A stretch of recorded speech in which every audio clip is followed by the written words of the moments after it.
So we're in the paragraph regarding charity. In the middle of the paragraph, charity in the mode of goodness is recommended by the scriptures, but charity in the modes of passion and ignorance is not recommended because it is simply a waste of money. Charity should be given only to propagate Krishna consciousness all over the world. That is charity in the mode of goodness. Then, as far as Dhamma, self-control, is concerned, it is not only meant for other orders of religious society, but is especially meant for the householder. Although he has a wife, a householder should not use his senses for sex life unnecessarily. There are restrictions for the householders, even in sex life, which should only be engaged for the propagation of children. If he does not require children, he should not enjoy sex life with his wife. Sometimes this point is speculated upon. And that speculation comes from not reading Prabhupada's books properly. Here, Prabhupada is very clear. There's no interpretation here. Now, you may hear from time to time different opinions. Don't be swayed by such. Stick with what Prabhupada is teaching. He's very clear. Restrictions only for the propagation of children. And the next sentence is even more. If he does not require children, he should not enjoy sex life. There's no interpretation there. Otherwise, if you try to, but then you're not following Prabhupada. Then you're on your own. But here, Prabhupada is very clear. If he does not require children, he should not enjoy sex life with his wife. Is there anything need of interpretation there? It's pretty clear to me. Modern society enjoys sex life with contraceptive methods or more abominable methods to avoid the responsibility of children. This is not in the transcendental quality, but is demoniac. If anyone, even if he is a householder, wants to make progress in spiritual life, he must control his sex life and should not beget a child without the purpose of serving Krishna. So, it's all a question of, do you want to make spiritual advancement or not? If you don't want to make spiritual advancement, then go on. But if you want spiritual advancement, this is the price you have to pay. If he is able to beget children who will be in Krishna consciousness, one can produce hundreds of children. Remember, I was quoting Bhakti-siddhanta, that's where Prabhupada's getting this. But without this capacity, one should not indulge only for sense pleasure. Sacrifice is another item to be performed by the householders, because sacrifices require a large amount of money. Those in other orders of life, namely brahmacharya, vanaprastha, and sannyas, have no money. They live by begging. So performance of different types of sacrifice is meant for the householders. They should perform Agnihotra sacrifices as enjoined in the Vedic literature. But such sacrifices at the present moment are very expensive, and it is not possible for any householder to perform them. Listen now carefully. This next sentence is very significant. The best sacrifice recommended in this age is called Sankirtan Yajna. The Sankirtan Yajna, the chanting of everybody, Hare Krishna, Krishna Krishna, Hare Hare, Hare Rama, Rama Rama, Hare, is the best and most inexpensive sacrifice. Everyone can adopt it and derive benefit. Yes. How much does it cost you to chant? It costs you your energy, time, and maybe, you got to move your mouth, your lips, and your throat. Okay? So these three items, namely charity, sense control, and performance of sacrifice, are meant for the householder. And that's all of us. Then a svadhyaya. This is Kamlesh's favorite. Vedic study is meant for brahmacharya or student life. Brahmachari should have no connection with woman. They should live a life of celibacy and engage the mind in the study of Vedic literature for cultivation of spiritual knowledge. This is called svadhyaya. So you may not know, but I know. Kamlesh, how often do you have your classes with your son? Every day. So every day you're engaging them in RT, and every day you have, how long is your class with your son? 40 minutes every day. Jai. Very nice.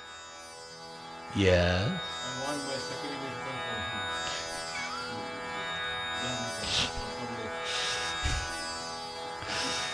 Tapas or austerity is especially meant for the retired life.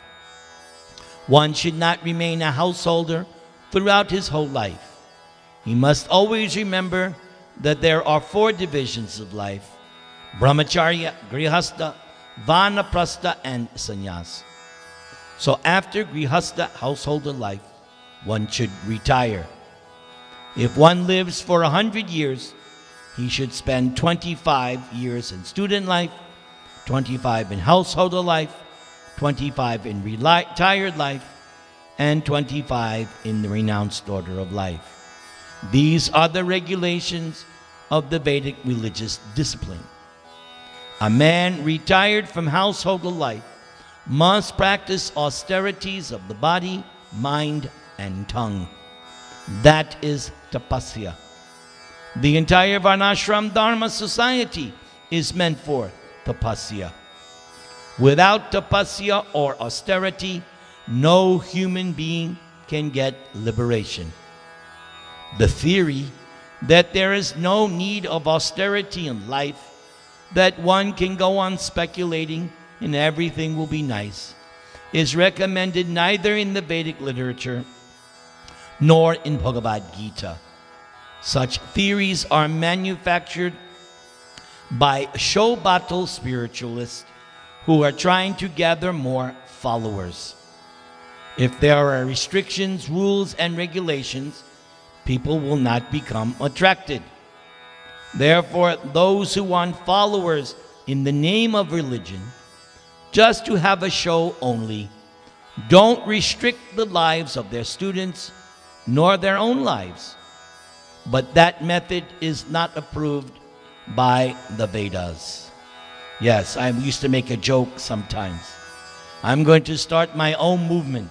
No rules, just take prasad. I would have 1 billion followers. That my mantra would be prasadam eva kevalam. That's it. Just eat and give me money. Just eat and give me money. Then I would become Bhogantara. Bhogantara Swami. Yes? Yes. I would become so popular. I would be on YouTube. I would be on, what's that? Asta. I would be all over. The new Baba. Bhogananda Maharaj. Yes. And now we will have the word from Maharaj. Listen carefully. Sharira Vijita. Oh, Swamiji is so enlightened. He is telling us that we simply have to eat and we get liberation. Yes. All right.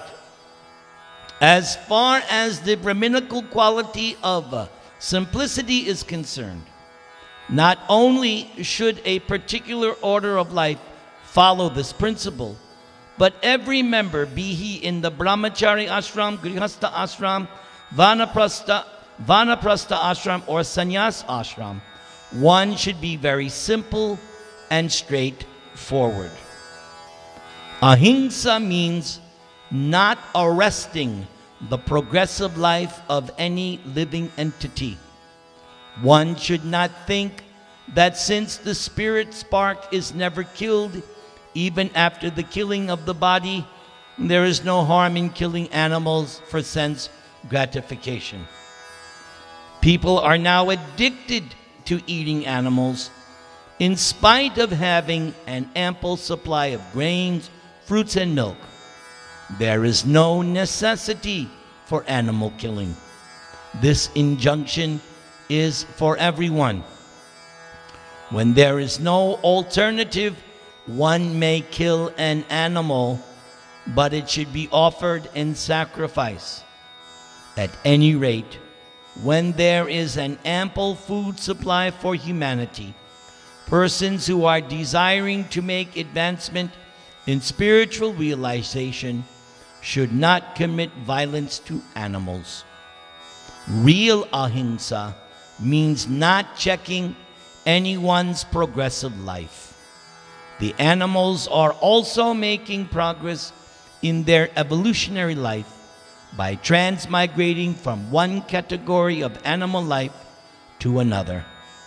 If a particular animal is killed, then its progress is checked. If an animal is staying in a particular body for so many days or so many years and is untimely killed, then he has to come back again in that form of life to complete the remaining days in order to be promoted to another species of life. So their progress should not be checked simply to satisfy one's palate. This is called ahimsa. Satyam.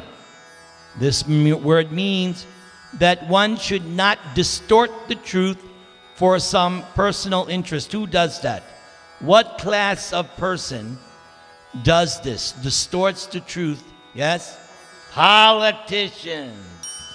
Very good, Madhav. Exactly. In the Vedic literature, there are some difficult passages, but the meaning or the purpose should be learned from a bona fide spiritual master. That is the process for understanding the Vedas.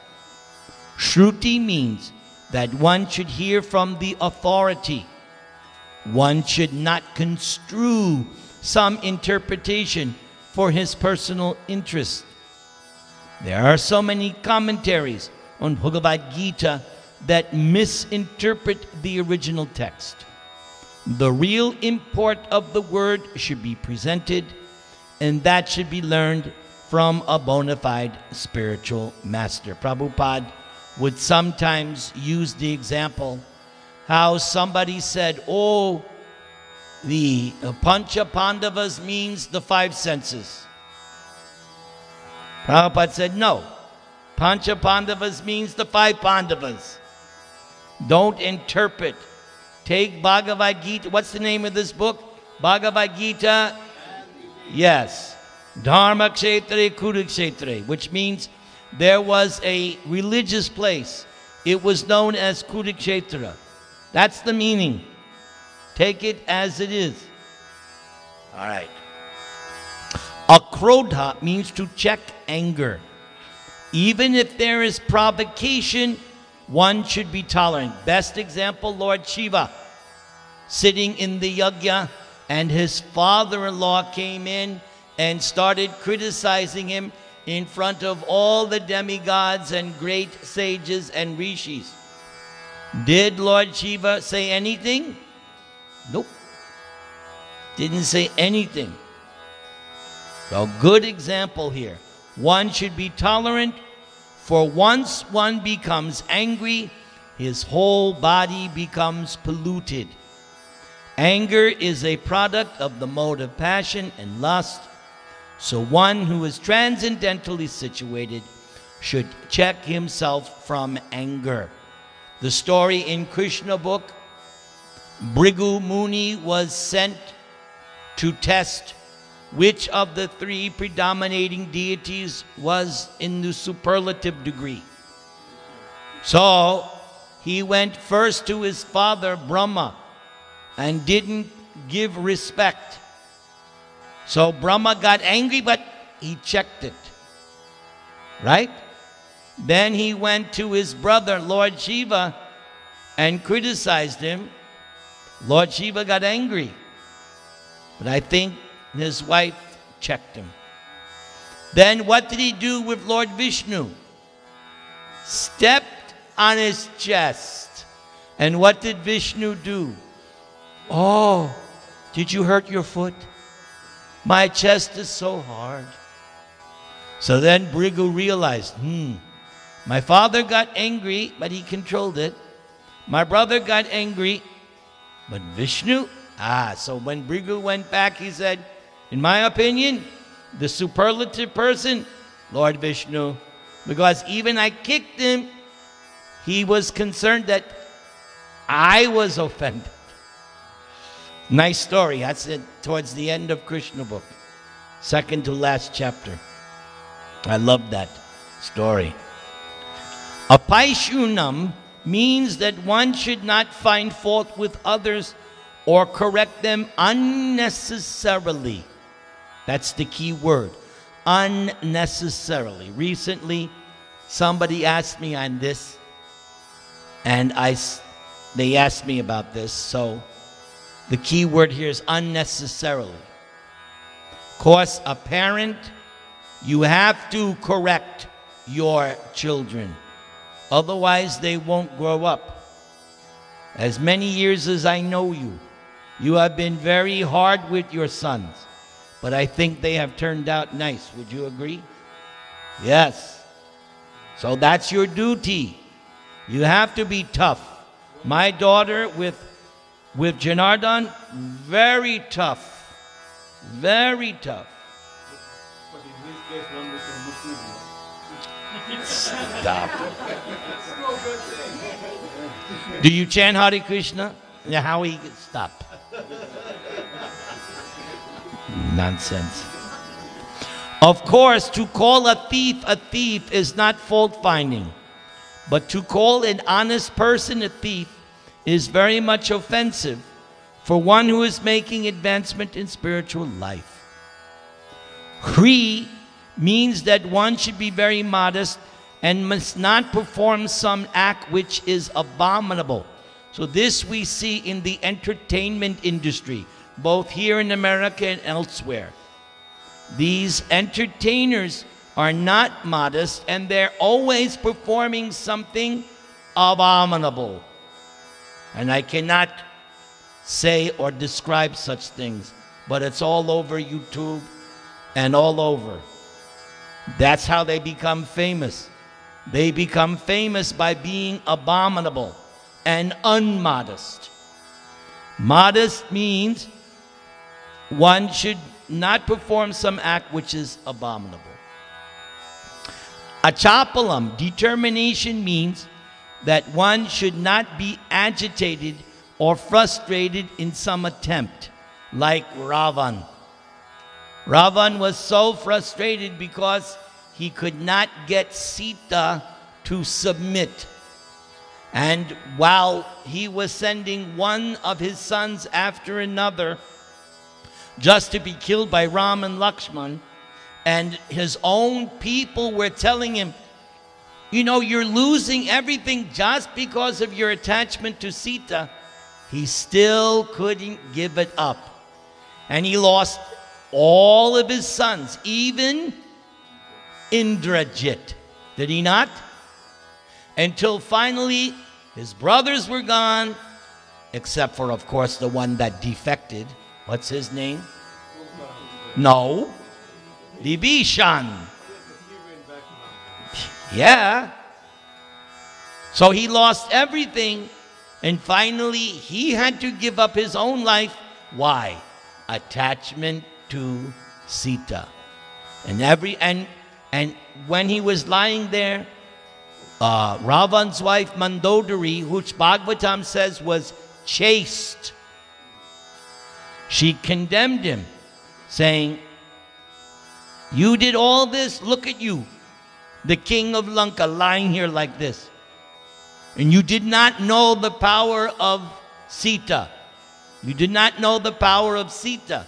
And Prabhupada comments, Mandodari, being a chaste wife, could understand the power of Sita, because a woman's chastity, that is their power. Right? Vedavati, right? When Ravan touched her, she cut off the part of her hair that he touched, right? And she swore, "I will take birth and I will be the cause of your death." Yes. So, chastity. Who? Where you read that he went to heavenly planet? Where did you read that? Heard. What did you read? No, he took his next birth as Shishupal. He took his next birth as Shishupal. What happened as Shishupal? Huh? Yes, but how did he give up his body?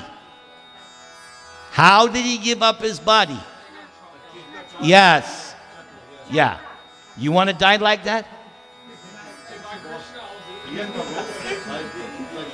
Yeah, well, you know, I had this same question in Santiago last March. Somebody was serious. He said, "Prabhu, the demons, they get liberated, so I'm going to become a demon so that Krishna kills me and I get liberated." I say, don't think that you can become that kind of demon. Those demons, they are special cases, not you. Yes. And they're not some ordinary demon, run-of-the-mill demon. You would have to take millions of births even to approach that stature. This is nonsense. That's called half reading the scriptures. Yeah, I want to go back to God real fast. I'll become a demon. It doesn't work that way. And the guy was serious. The guy was serious. All right. Achapalam, determination, means that one should not be agitated or frustrated in some attempt. There may be failure in some attempt, but one should not be sorry for that. He should make progress with patience and determination. The word tejas used here is meant for the Kshatriyas. The Kshatriyas should always be very strong to be able to give protection to the weak. They should not pose themselves as non-violent. Who was trying to pose themselves as non-violent as a Kshatriya? Duryodhana? Come on. Arjuna. That's the beginning of Bhagavad-Gītā. He was a Kshatriya and he wanted to be non-violent. Did Krishna approve? No. Exactly. If violence is required, they must exhibit it. But a person who is able to curb down his enemy may, under certain conditions, show forgiveness. He may excuse minor offenses. Saucha means cleanliness, not only in mind and body, but in one's dealings also.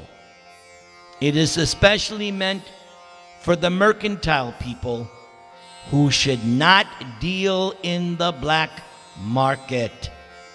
Nati manita, not expecting honor, applies to the Shudras, the worker class, which are considered, according to Vedic injunctions, to be the lowest of the 4 classes.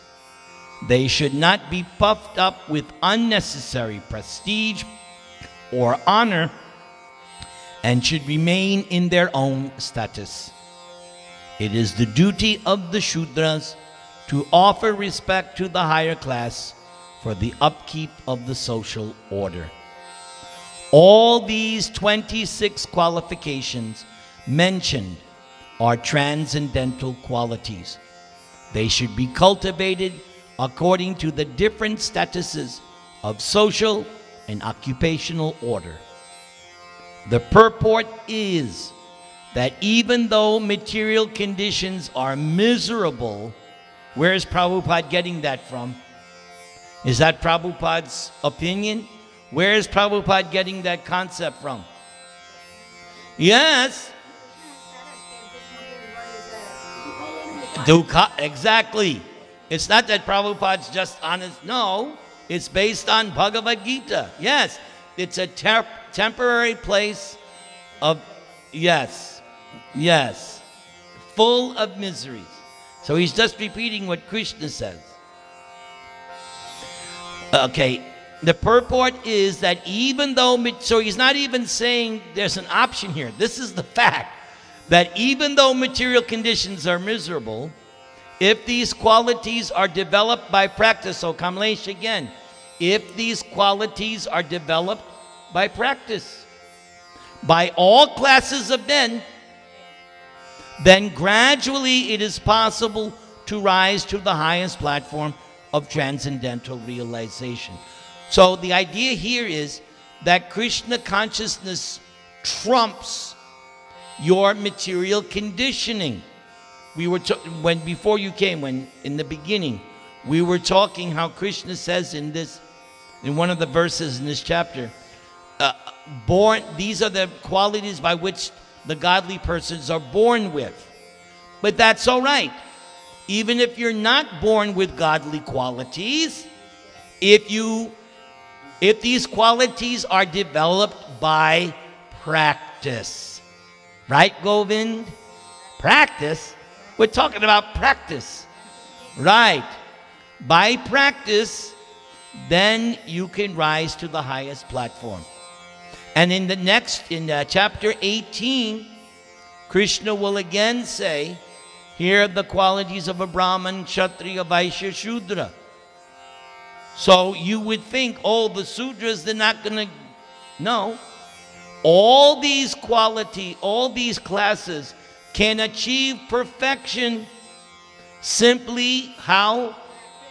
No. Worship of the Supreme Lord. Worship of the Supreme Lord, chapter 18. So even if you're a Sudra, if you worship the Supreme Lord, you can achieve perfection. Same thing in chapter 9, where Krishna tells,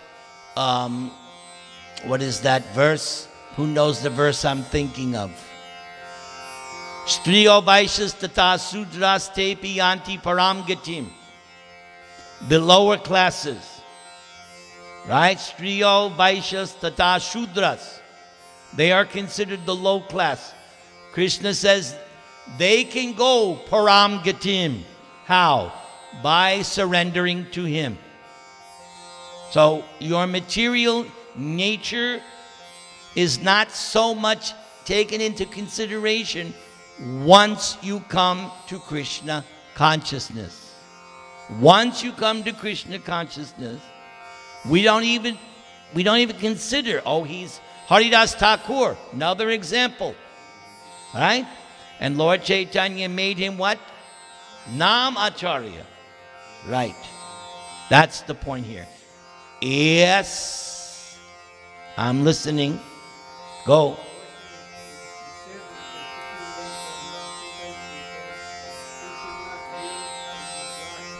Mm-hmm. Let him ask this question. We have to deal with these people. You have to deal with these people? Yeah, but then we have to give them money. Yes. There's no other alternative? It doesn't work.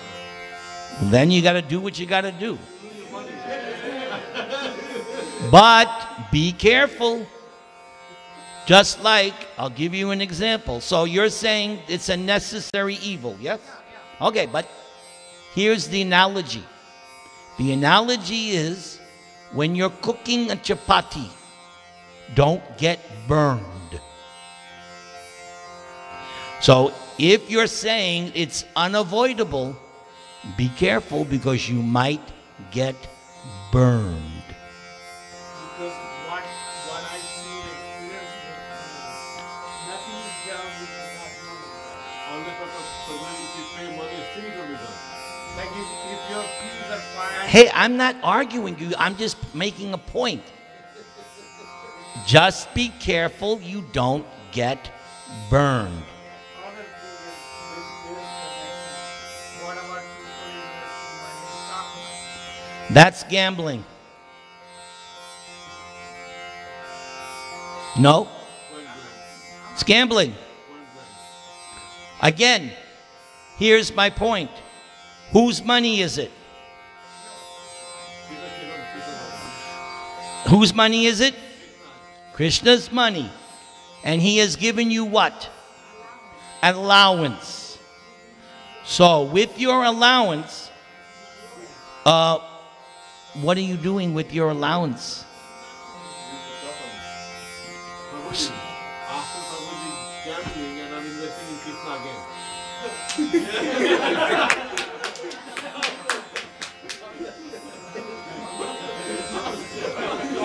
So you think that you're so expert, huh?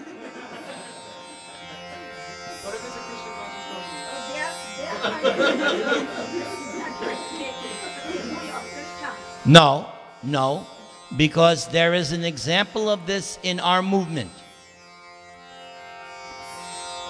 In the late 90s, we had a guru, sannyasi, and he took millions of dollars and lost it. We're talking about investment. He invested in Russia. All the money gone. It's gambling. It's still gambling. So, huh? I don't tell people what to do. I just point out what it is. It's called gambling. Because any investment, is there a guarantee that you don't lose?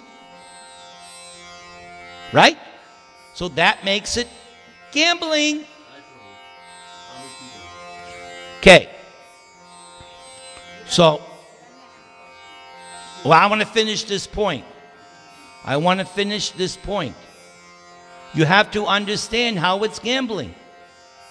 So, Krishna has given you this allowance. So, what is the rationale behind it? The rationale behind it is that, oh, this is not enough. I want more. What sin is that? Ha!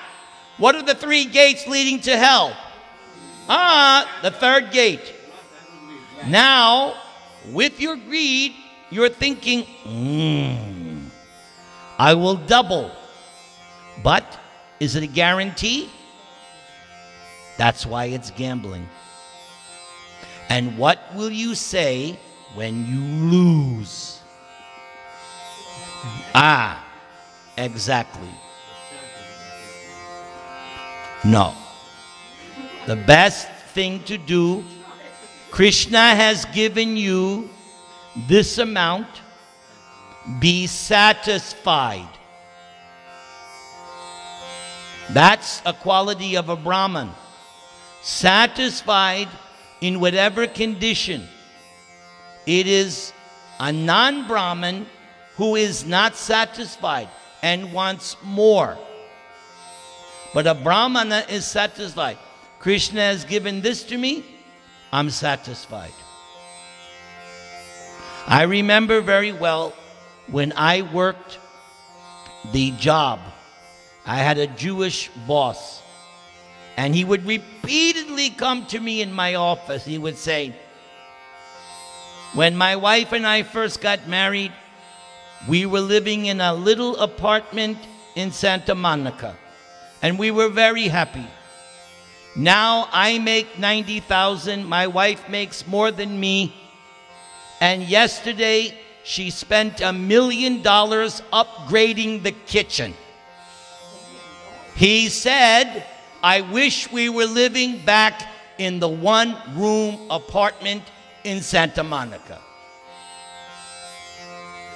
So, a Brahmana is satisfied. Oh, this is what Krishna has given.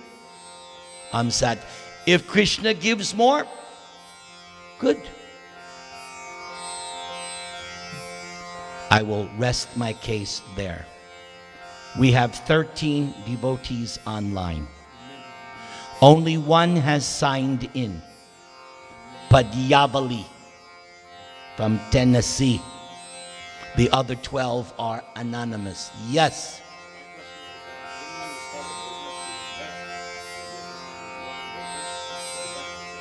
No. You're doing a business for what? No. It's your livelihood. That's a Vaishya. Where in the principles of a Vaishya is there investing? Krishigo Raksha Vainijam, Vaishya Karma Swabhavajam. So, you are allowed, if you want to have your, and you should have your own business. Yes, you should be independent. There's nothing wrong with that. But if it becomes a gamble, that's a different story. But to open a business for your livelihood, that's not gambling. What else are you going to do? Yeah, it's a different story. We're talking about you have now some money. And now, because of greed, you're not satisfied. Now you think you can make a quick buck. Right? Gambling is very big now all over the world. Billion dollar industry. All over the world. All these sports and everything, it's all gambling. Right. What you're talking about is not gambling. You're trying to make a living. That's different. Okay? You see the difference? Huh? Yes?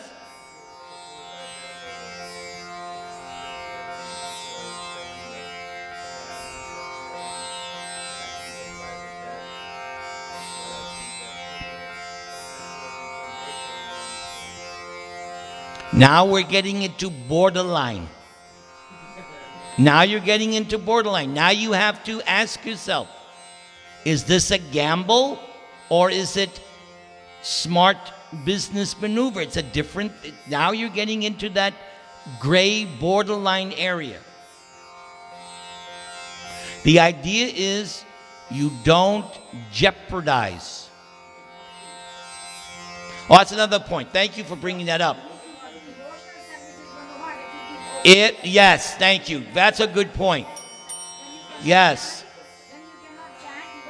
Yes. Yes. Very good.